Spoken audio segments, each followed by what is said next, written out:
did something a little bit different, and we shared what's called a cardboard testimony. There was about several dozen. I'm not sure if anybody actually counted how many people got up. You can go to my YouTube site.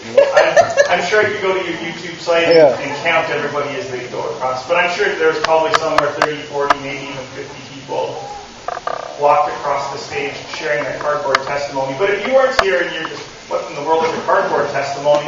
Let me explain it to you.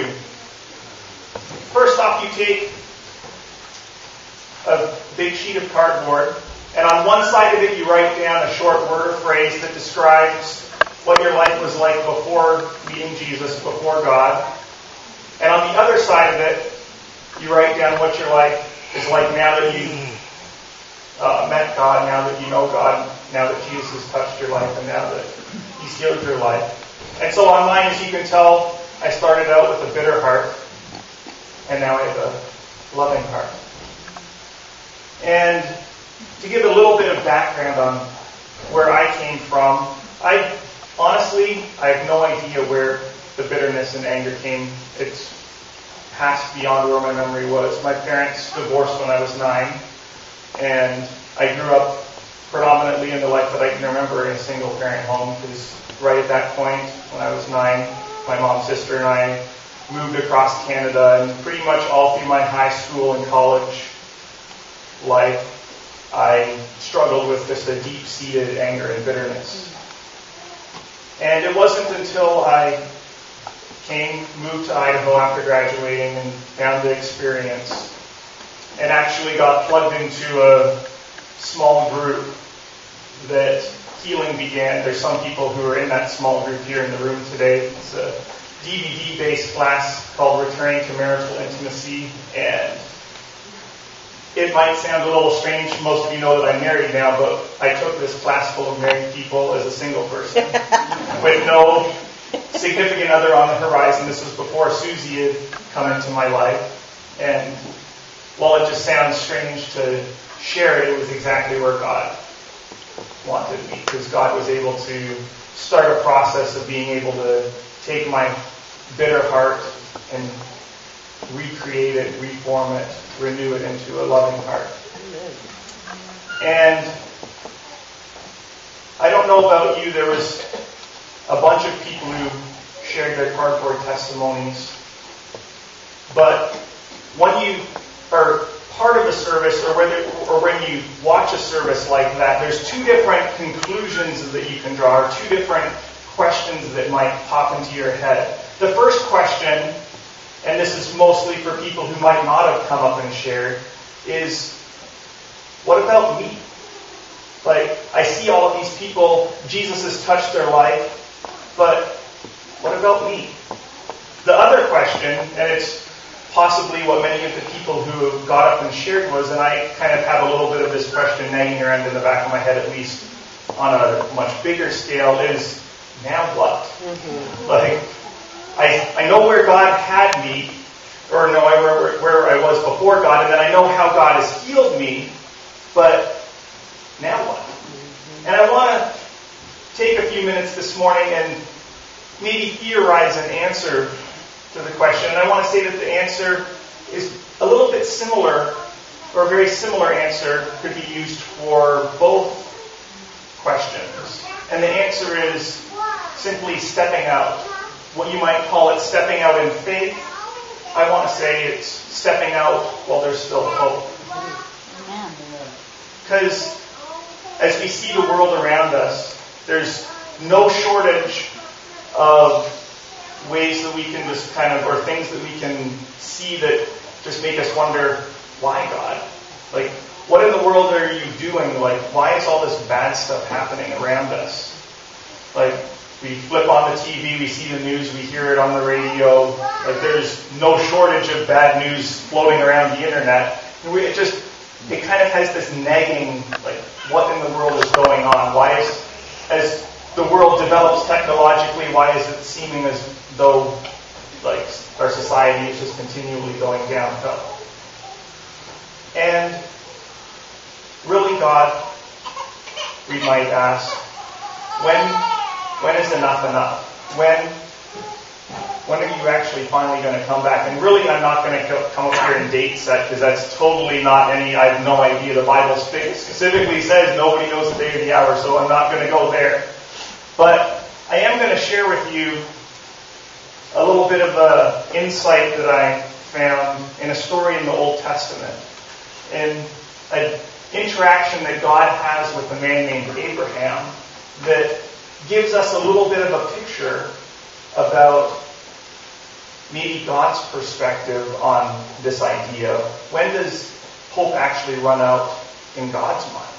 Because each of us may have a different idea of when we've actually lost hope, like when the actual cutoff line is. But has any of us actually thought about what that might be like from God's perspective? And so we're going to turn in our Bibles, or open up your smart devices, your tablets, your iPhones, or any other application that you might have that's the Bible and not Facebook. And look up in Genesis, the first book of the Bible, chapter 18. And we're going to introduce ourselves to a man named Abraham. And while you're flipping to Genesis 18, let me give you a little bit of background on Abraham. Abraham was a man that God called from a distant land to really a distant land for him, but from our perspective here in North America, it's distant land to distant land. But God called him away from his family to move to a distant land to ultimately become the father of the Jewish nation.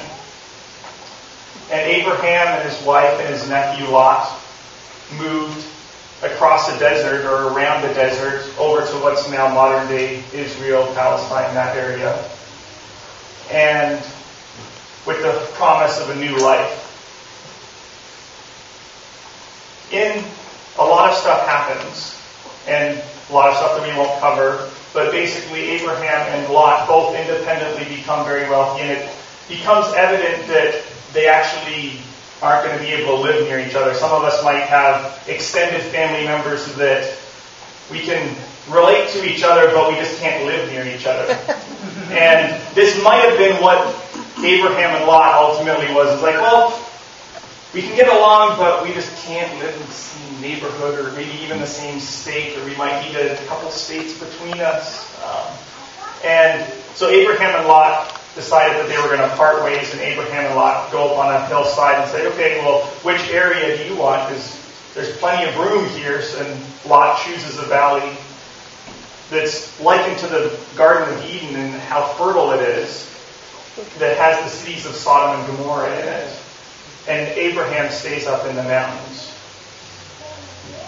And some more stuff happens, and as a prelude into the story that we're going to look at in this dialogue with God and Abraham, God comes down in the form of a man, and two angels come with him, and they come and meet Abraham, and Abraham invites them in, they eat supper, God promises Abraham a son, but then as they're finishing their meal, they get up to continue walking because God is actually on his way to visit the cities of Sodom and Gomorrah. And so that's where we pick up in verse 18. And then they're walking, and then the other men turned and headed towards Sodom. This is the two angels. But the Lord remained with Abraham. Abraham approached him and said, will you sweep away both the righteous and the wicked? Abraham kind of already knows what's going to go on, because Sodom and Gomorrah had a pretty intense reputation. And looking at outside of biblical sources, like Jewish tradition and some of the other writings that archaeologists have found in that time, we learn a little bit about really actually how bad Sodom and Gomorrah was like. Sodom and Gomorrah was the epitome of a culture that had taken the idea of like insider focus and completely took it to the nth degree. Anybody who was an outsider was worthless, less than nothing, and anybody who was considered poor was even less. It was a society, they lived in such a lush valley. They were, in several parts of the Bible it says that it does liken the valley to the Garden of Eden, and in several places it says that this valley was actually given to the people who lived there as a blessing that they were to use to bless others, but they completely denied that right and instead completely turned inward focus. And if you were an insider, great. And if you were an outsider, then you probably should stay away, because pretty much they crafted all of the laws, everything about the entire culture around the valley of Sodom and Gomorrah and the other towns that were there was crafted in such a way that said, stay out. What's mine is mine and what's yours is yours, and as long as we don't interact with each other, then we can get along. But as soon as you want to interact, then all bets are off. Tradition also has that the reason why God actually came down, and we want to flip to verse 24. Okay, never mind. Go back. I wasn't sure whether it was which verse it said. God comes down and he says, I've heard an outcry from the people of Sodom and Gomorrah, and I'm not... Verse 20? Okay, go back to verse 20 for a moment. It'll take a second. Going back is not as easy as going forward.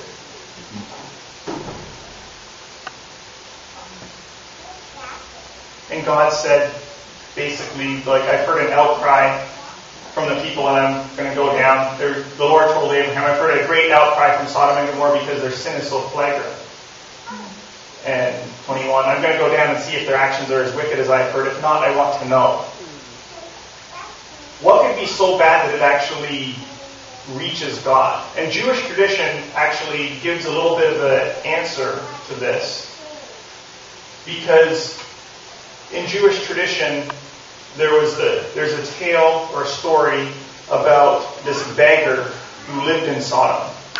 And he was an outsider, but for some reason or another, instead of torturing him, what they decided to do was they would give him, like, they call it an ingot, but basically it's a coin, and they inscribe his name in the coin. And what they would do with this particular type of, like, ridicule was nobody would sell to them with it. Like, nobody would give him anything for the coin. It was basically, it was like money, but it was worthless as far as anybody was concerned, and so he was starving to death. But as time passed, they were kind of expecting, okay, well, maybe he'll just move on, like just kind of move on, or maybe he'll just die. But as time passed, neither happened, and the city leaders are bothered by this. What in the world is happening? Until one day they catch. Some traditions say one young girl, some traditions say two. And the traditions that say two, one of it was like Lot's niece. But essentially, at least one young girl they caught basically smuggling dry, stale loaves of bread to this beggar. And to make an example out of her, and you might want to close your ears because it's a little disturbing, they covered her with honey, strung her up on the city wall, and let the bees eat her alive. And the screams of the bees eating her alive was what Jewish tradition holds actually drew God down to see if the rumors that he possibly couldn't even think were true was actually what happened. And it's pretty crazy. But as we get back to the story of Abraham and his interaction with Lot, we get a little bit of a picture of when God might lose hope. So let's put the verses back up on the screen. Maybe verse 23. Okay, okay, we can go there. Yeah, Abraham approached him and said, will you sweep away both the righteous and the wicked? Suppose you find, and this is Abraham's a little bit bold here, he's like, okay, let's find out a little bit of information from God. He said, suppose you find 50 righteous people in the city. Will you sweep it away and not spare it for their sake? Surely you wouldn't do such a thing, destroying the righteous along with the wicked. Now here's a little bit of the Abraham saying, God, come on, like, I don't think you're like this. Why would you would be treating the righteous and the wicked exactly the same. That's not fair. Surely you wouldn't do that. Should not the judge of all the earth do what is right? God, you should be fair about this. If there's 50 people, you should probably go in and at least warn them. and like maybe say, hey, you have a week to get out, and then I'm going to completely destroy the city. And so Abraham has this little streak of boldness. He's a little unsure, but he's like, let me just ask. It's a question on my mind. Continue in verse 26. And the Lord replied, if I find 50 righteous people in Sodom, I will spare the entire city for their sake. Now, when I see that verse, you can go back to that verse for a moment. And when I see a verse like this, I'm like, okay, there's 50 righteous people, but really how big of a city is Sodom? How big of an area is that? Because I'm kind of a numbers guy, I like percentages, and so I'm like, okay, well, see, if it's 1,000 people in the city, then there's that, or if it's like 5,000. And I did a little bit of research, and I came across, there's really a bunch of different ideas, but the closest idea that kind of makes sense in my mind was that the city of Sodom was maybe about 1,000 to 2,000 people, maybe a little bit more in the Sodom and Gomorrah and the 5 towns or 5 cities that were in that area. It might have been like 7,000, 8,000 people. And so basically we're looking at about 50 people, and there's over 50 people in this room here, that if there's 50 righteous people, God is going to spare the entire city for the sake of those 50 people. Continuing on in verse 27. And then Abraham is like, okay, well maybe I went a little bit too high. And so he continues, since I began, let me speak a little bit further, even though I'm but dust and ashes. Like, don't kill me for asking this, I'm just curious. Suppose there are only 45. Would you destroy the whole city for the lack of 5? There's 5 differences here. So would you destroy the entire city for there being just, what if there was only 46 people? It's almost 50. Would you destroy the entire city for just 45 people? And the Lord said, I'll not destroy it if there's 45 people. And then Abraham, getting a little bit more curious, is like, okay, well, how's this going? And so he said, please don't be angry with me, my Lord. Abraham pleaded, let me speak. Suppose there's only 30 righteous people. And the Lord replied, I'll not destroy it if I find 30. And Abraham's getting a little bit curious here at this point in time, I can imagine. It's really, where in this entire, where is God actually gonna stop? And Abraham says, since I have dared to speak to the Lord, let me continue. Suppose there's only 20. And the Lord replied, then I won't destroy it for the sake of the 20.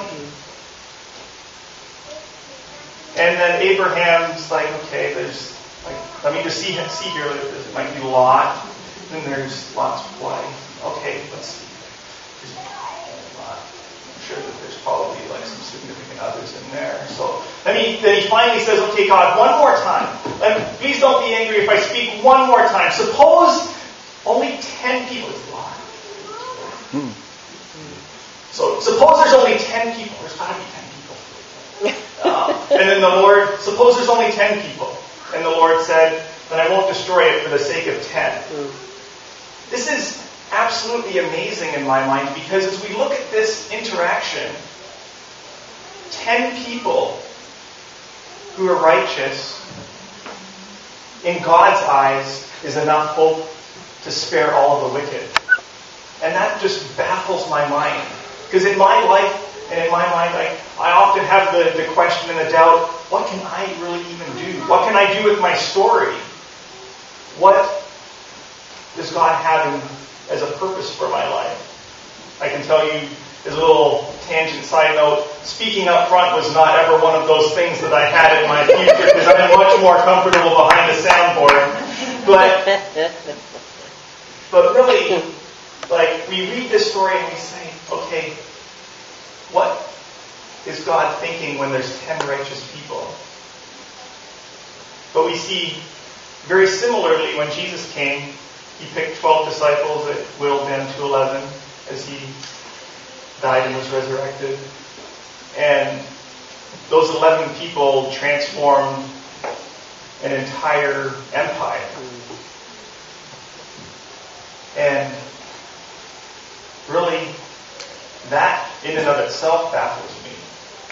Because as a church family, there's easily more than 10, there's more than 50, there may be like 70, 80 people, I'm not sure what the count is. And that's plenty of people for God to say, there's hope for this valley. But really, as we look and as we read, and I'm going to kind of summarize what happens with the rest of the story. The two men get down to Sodom. They meet Lot at the gate, and the sun's getting ready to set, I imagine, and Lot's seeing these guys. He knows that they're special, and he knows that they're outsiders. And really, the idea, or the only probable reason that Lot was ever actually accepted into the city of Sodom and Gomorrah when he moved in there was because of his vast wealth, his flocks. And so they saw him come, and they saw that he was rich, and so they're like, okay, well, you can kind of be here, but you're still going to be kind of an outsider, but we're not going to, like, as long as you just leave us to do our thing, we'll leave you to do your thing. And they kind of had this little working arrangement. But Lot saw the two men, and he knew that they were special, and he's like, come stay at my house. And the men are like, no, we're going to stay in the city square. And the city square was the absolute worst possible place to stay. Most people, or most cities had a city square, and it was a place for travelers to stay. But with a city like Sodom and Gomorrah that basically was completely opposed to any outsiders, if you stayed in the city square, it basically marked you as a target for harassment, any sort of sexual immorality, depending upon if you were a guy or a woman or anything like that, and for any sort of torture. Basically, their internal laws said that they could go as far as to kill you.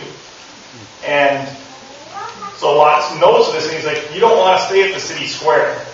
Like, no, we're going to stay at the city square. And Lot finally convinces them they don't want to stay there, but enough time has passed that there's other people who had seen these two travelers, and so the entire city comes and bangs on Lot's door, and Lot pleads with the city to not do horrible things to these guys, but they don't want to listen to him. And that's the defining straw as far as the angels were concerned. And they said, okay, we're going to destroy the city at sunrise, get your family out. And if you read the story, I didn't realize this until I had read the story really closely, the angels actually drag Lot and his wife and Lot's two daughters out of the city. Like, they were taking too long to get their stuff ready. He's like, we got to go. It's happening at sunrise. And 4 people was enough to evacuate. Because that's all that was found in Sodom who were righteous. And really, Lot's wife, her heart was still in Sodom. And she didn't make it out alive either. And there is a point in time that's coming where God will come back and He's going to put an end to all of this. But while there's still hope, while there's still a group of us here, there's actually a reason for us being here. What if our presence, our rubbing shoulders with people who we work with, our presence in the company, our presence in Meridian, our presence here in the Treasure Valley, is what's actually giving the rest of the Treasure Valley a chance? What if we are the hope of the Treasure Valley? What if, while there's still hope, we understood that the Treasure Valley is being spared for our sake?